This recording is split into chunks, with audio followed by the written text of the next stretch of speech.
Hello and welcome to Manic Movies, the series we talk about the madness of movies. I'm Ryanimaniac and welcome back to The Road to the Endgame. We're taking a look at all the films of the Marvel Cinematic Universe leading up to the events of Avengers Endgame. In this episode, we will be taking a look at Spider-Man Homecoming from 2017. So the story of this film focuses on Peter Parker readjusting back to his regular life after helping the Avengers in the events of Captain America Civil War, in which it's 2 months after that event has taken place, and, he's back to his regular high school life, going to class, his quizzes and all that, but he constantly can't feel constantly like he just feels like he could be doing much more than just regular school stuff and helping the neighborhood. He feels like he should be out there with the Avengers, helping them to stop these bigger criminals and all. And so he's going about his regular, friendly neighborhood Spider-Man antics when one day he stumbles upon a group that have these high-tech weaponry. And he comes to learn that there's a villain out there known as the Vulture, played by Michael Keaton, who is creating these weapons made from alien technology and selling them to criminals. And so he's trying to stop them, all the while also trying to pretty much prove himself to be worthy as being an Avenger. And despite the fact that, nobody seems to believe him about the whole Vulture stuff. So there's a lot of people that have very mixed opinions on this film. They either say that this is a super accurate comic Spidey and he gets the character perfectly right, and then there's other people that are just like, no, he doesn't understand at all what it means to be Spider-Man. He's too focused on impressing Iron Man and that sort of thing, and being an Avenger. And I'm personally on the side, I want to say he fits more the comic interpretation. Like, no disrespect to Tobey Maguire and Andrew Garfield. They both gave good performances of their own, but the problem with them was that they didn't really have that balance of what really makes Spider-Man, at least in my opinion. Like, for instance, Tobey Maguire, I felt made a good Peter Parker, and focusing on his more regular life. But as the Spider-Man aspect, I felt like it wasn't really as strong. I understand that was based more on the original comics that were a bit more serious, but at the same time, I don't know, it just felt like the Spider-Man, it focused more on the Peter Parker aspect than it did with the Spider-Man aspect. Of course, it has been some years since I've seen it, so I might be remembering it differently. And then also, on the other hand, there's Andrew Garfield, who had a good grasp. Also, he sort of also had the same thing, but he sort of felt more fit into the Spider-Man mold, wisecracking, that sort of thing. But at the same time, it did seem to focus more on just Peter and his drama, as opposed to the drama of being both the superhero and Spider-Man. The closest one of those old films that really ever got that was Spider-Man 2, where, after being in constant stress of having to switch constantly between Spider-Man and Peter Parker so much, and having a difficult time finding a balance to that life, his powers slowly start to fade and that sort of thing. So that was sort of the closest it's ever got up until this film. I feel you can really tell that Peter in this film does want to try to do what's right, but at the same time he wants his own happiness. Like, for the fact that he's constantly trying to stay relevant, be cool in school and all that, but at the same time he's worried about, I gotta stop the big flying vulture guy and stop him because he's hurting innocent civilians and causing all kinds of chaos from selling these weapons. I have to find him and stop him and that sort of thing. So there's that balance between he has to deal with both things at the same time. That's why I personally prefer this Peter Parker, because, again, back to the other films, the thing I didn't really care for about them was that the thing I care for in Spider-Man, I always feel like the most interesting time period for Spider-Man is when he's in high school, because not only is he also dealing with the superhero stuff, but also his own personal high school drama. of dealing with bullies in school and stuff like that. And that's always the most interesting to me, when he has to find a balance between that. And so he's constantly going through all these emotions and changes.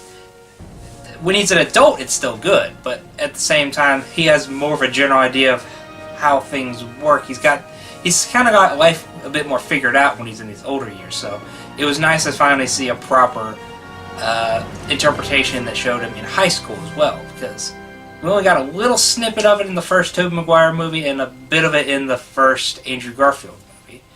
And for the most part, they were a much older Spider-Man, and this was a nice change of pace to have him in high school and being in his teenage years. Tom Holland does give a really good performance as Spider-Man.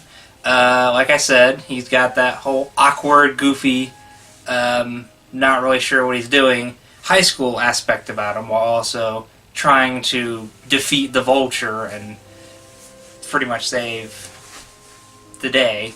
But also there's Ned. He's pretty fun. Is this sort of goofy sidekick character who's like, I can't believe my friend's a superhero. This is so cool. I gotta tell everybody, but I can't tell anybody. Marissa Tomei as Aunt May was an interesting character. Getting to see a much younger version of Aunt May compared to the other versions. And also getting to see pretty much the only Aunt May I can really think of that was ever showed the revelation of Peter being Spider-Man at the end of the film.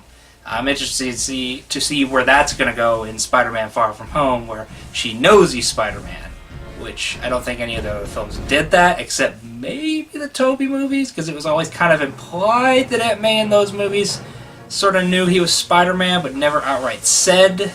Robert Downey Jr. back as Tony Stark is an interesting addition to the film, as he plays this sort of father figure to Peter. And since there's really no Uncle Ben in the film, there's also a lot of people that just don't really find this that compelling of a story compared to the other films, since these other stories are big epics, and this film is just sort of a small-time story to them.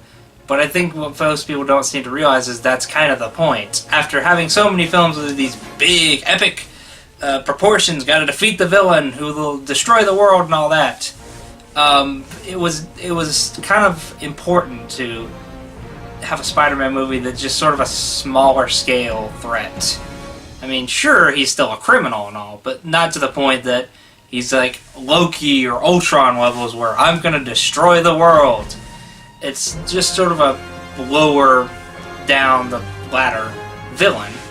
And, you know, it was nice. Besides, after having so many films in the MCU up to this point that had these big villains that are going to destroy the world, it was nice to also have like a lower villain that wasn't a giant threat, but also is still a threat. And Michael Keaton as the Vulture is one of the best parts of this movie, as we get yet another great Marvel villain, following Ego from Guardians of the Galaxy 2. He's just got this presence to him whenever he's on screen. I was a little cautious at first when they first announced him, but when they started revealing him in that coat with the fur on the back of it that looks similar to the old school design, I honestly started getting very interested, and he is a really interesting character in this film. It's like he's not just doing it for his own selfish gain, he's doing it so he can support his family and, you know, constantly try to provide for them, since Tony Stark's damage control pretty much put him in debt due to them cleaning up the events, cleaning up the aftermath of Avengers, the Battle of New York. And so he's constantly making these weapons and selling them, not for his own monetary gain, but so he can support his family and such. I also want to say it was such a great reveal when it was revealed who his family is. I won't quite give it away, but it was such a good reveal, and I just remember that when I was watching it in the theater, there was just so many loud, audible gasps when it was revealed who his family is. I won't give it away because it is such a good twist, but boy, it was such a good scene. And just when he's in the car with Peter saying, "Don't mess with me, kid, I'll kill you and everyone you love," you he just has that demeanor and presence about him that makes you believe, yeah, he will actually kill you.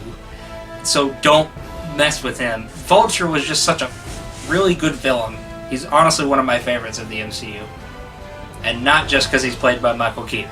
Stan Lee's cameo in this film is towards the beginning of the film. He's a bystander in a window when Spidey stops a car thief who actually is just some dude trying to get into his car, and he ends up causing a bunch of people yelling at each other, and Stan Lee is in a window in which he proclaims, "Don't make me come down there, you punk!"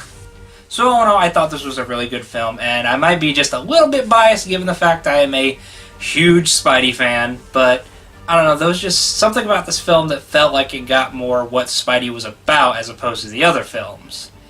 And where the other films were a lot more serious, and he didn't really crack as many jokes. Which, I mean, yeah, there's not every interpretation is gonna crack jokes, but I don't know, that's just a Spider-Man I prefer.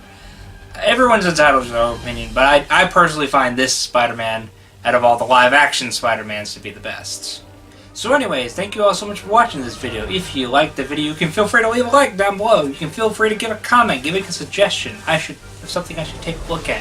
Because you guys might have a suggestion for something that I might have something to say about. I don't know. Leave it down below and we'll see where it goes. And you can also subscribe if you want to see what other random videos I've got going on. You can check out the rest of the Manic Movies playlist, you know, where I'm looking at all the other Marvel films or the Halloween films. You can check out some of my gaming videos or whatever random other videos are happening to be up at the time. But yeah, with all that being said, stay sane in the insane world, and I'll see you little loonies later.